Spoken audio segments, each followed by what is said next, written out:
of an object is determined by dividing the distance the object has traveled by the time it took. So speed equals distance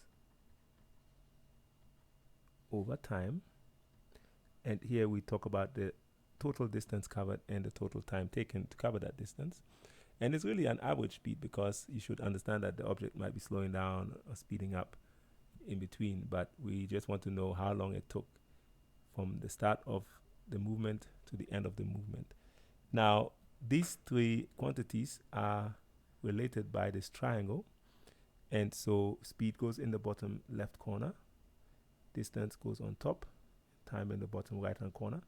Draw a line here to remind ourselves that we are dividing. And we know from our previous learning that you can cover any one of these to get the other. So if I want to know the speed, then in effect I'll blank out speed, and I'll have left with speed equals distance over time. But if I want to know the time it will take to cover a particular distance, then as I hide t, I'll be left with d over s, distance over speed. Or if I want to know the distance covered when you're traveling at a particular speed for a particular amount of time, then the distance will be the speed times, so these two together multiply each other, and so the speed times the time would give me the distance. So in other words, we can get our three formulae, which is that speed s equals distance over time. That's formula number one.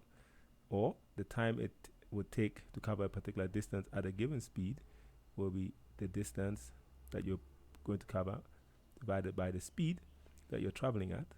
And then the last one, the distance you will travel. If you're traveling at a particular speed, then you have to times it by the time you're traveling at that speed, and will tell you the distance that you're going to cover. So you want to definitely pause the video here and copy these three down. But even more importantly than copying them, you need to remember this triangle. S in the bottom corner, speed is distance over time, SDT.